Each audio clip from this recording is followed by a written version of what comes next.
Cet homme, c'est Xavier Niel. Alors âgé de 35 ans, déjà millionnaire depuis plus d'une décennie grâce à ses activités dans le Minitel Rose et les Pipe Shows, mais surtout sur le point de bouleverser durablement le marché des télécoms français avec le lancement de la Freebox. Le premier boîtier capable de délivrer Internet, téléphone et télévision sur une seule ligne. On entend le cliquetis des touches, le bourdonnement des serveurs et les voix des techniciens qui discutent à côté. L'excitation est palpable, presque électrique. Xavier Niel sait qu'il est sur le point de faire quelque chose de plus grand que lui. Et c'est cette histoire que nous allons vous raconter. Xavier Bruno Hervé Niel naît le 25 août 1967 à Maison-Alfort, dans la banlieue parisienne. Sa mère est comptable, de droite giscardienne, selon ses propres mots. Son père, juriste, intellectuel de gauche catholique, accumule les années d'études.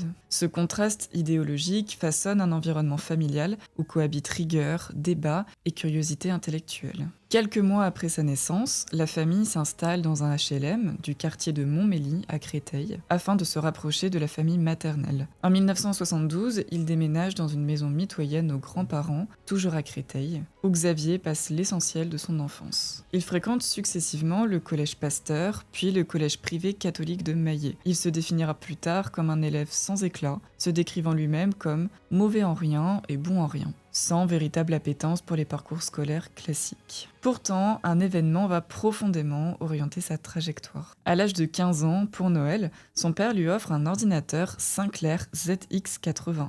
C'est une révélation. Xavier Niel se passionne immédiatement pour la programmation, démonte, bidouille, apprend seul. Très vite, l'informatique devient une obsession. À 16 ans à peine, il commence déjà à programmer des serveurs Minitel pour de grands groupes de presse. Il comprend, avant beaucoup d'autres, le potentiel économique de ces réseaux numériques encore balbutiants.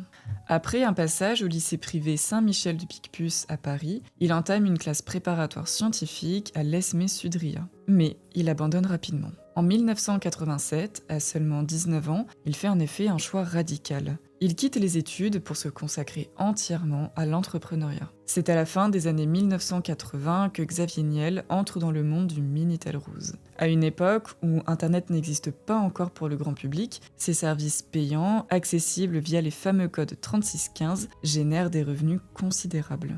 Il collabore avec Fernand Develter, ancien cadre bancaire reconverti dans les services érotiques, et développe des plateformes de contenu pornographique. En parallèle, il investit dans une dizaine de pipe shows parisiens et dans des sex shops qui lui rapportent plusieurs milliers de francs par mois. En détournant une licence de presse pour devenir éditeur de services, il contourne habilement certaines barrières réglementaires. Cette période lui permet d'accumuler rapidement un capital conséquent. À seulement 24 ans, Xavier Niel est déjà millionnaire. En 1990, il rachète 50% de Fermic Multimédia, un éditeur de services Minitel Rose qu'il rebaptise Iliad. Il en restera l'actionnaire majoritaire pendant des décennies. Sous la bannière Iliad, il développe plusieurs services numériques innovants, dont le célèbre annuaire 3617 Annu, ou encore le site société.com, devenu une référence pour l'accès aux données des entreprises françaises. Au milieu des années 1990, Xavier Niel anticipe l'arrivée d'Internet dans les foyers. En 1995, il investit dans WorldNet, l'un des tout premiers fournisseurs d'accès à Internet grand public en France. 2 ans plus tard, il lance sa propre offre sous le nom de Free. L'idée est simple, mais révolutionnaire. Proposer un accès Internet illimité, sans engagement complexe et à un prix fixe. Très vite, il va plus loin. Avec Michael Golan et Rani Asaf, il travaille sur un boîtier capable de faire transiter Internet, la téléphonie et la télévision sur une seule ligne. Le 1er novembre 2002, la Freebox est officiellement lancée. C'est une rupture technologique et commerciale majeure. Pour environ 30 € par mois, les abonnés bénéficient d'Internet haut débit et de la téléphonie illimitée, puis progressivement de la télévision. À une époque où les concurrents facturent chaque service séparément, Free impose une nouvelle norme. Le modèle du triple play s'impose et transforme durablement le paysage des télécoms français. Malgré ce succès, le parcours de Xavier Niel est marqué par un épisode judiciaire retentissant. En 2004, il est mis en examen pour proxénétisme aggravé et recel d'abus de biens sociaux. Et placé en détention provisoire à la prison de la Santé pendant 1 mois. En 2005, il bénéficie d'un non-lieu pour les accusations de proxénétisme.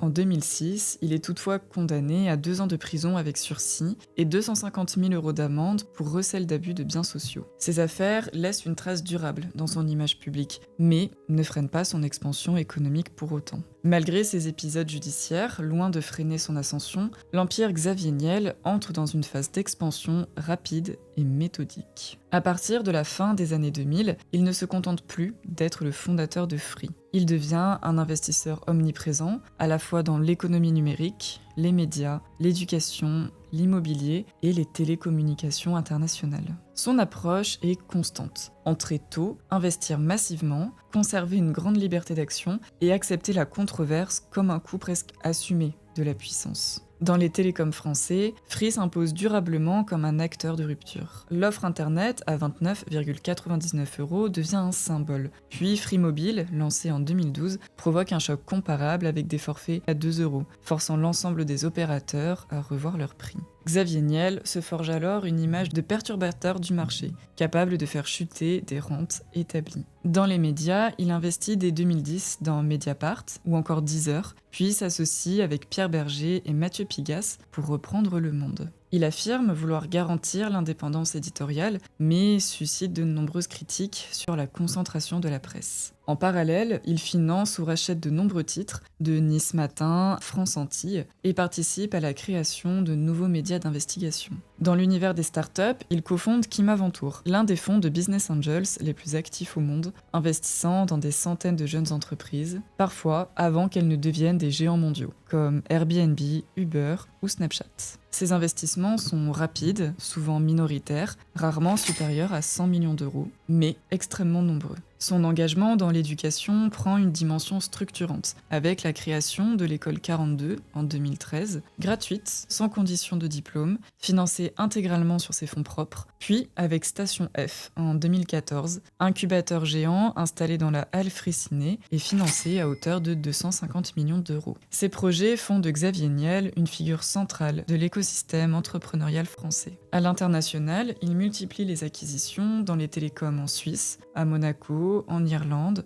en Pologne, à Malte, à Chypre, au Sénégal et dans plusieurs autres pays. En parallèle, il bâtit un vaste patrimoine immobilier composé d'hôtels particuliers, de propriétés de prestige, de châteaux et d'investissements hôteliers. Sa fortune connaît des fluctuations, mais demeure globalement en forte croissance. Elle est évaluée à 10,7 milliards $ en 2025 par le magazine Forbes, faisant de lui l'une des figures majeures du capitalisme français contemporain. Entrepreneur autodidacte, milliardaire controversé, investisseur omniprésent, Xavier Niel incarne une trajectoire singulière, marquée par une fascination constante pour la technologie, une obsession de la disruption et une volonté inlassable de bousculer les structures établies. Et derrière le bruit des claviers, des serveurs et des marchés, se dessine une même ligne directrice, celle d'un homme qui, depuis ses débuts dans les marges du numérique, n'a jamais cessé de vouloir changer les règles du jeu. Si cette histoire vous a intéressé, n'hésitez pas à vous abonner à la chaîne, à liker la vidéo et à partager autour de vous. Merci de nous avoir écoutés et à très bientôt pour une nouvelle histoire sur la chaîne du Revenu.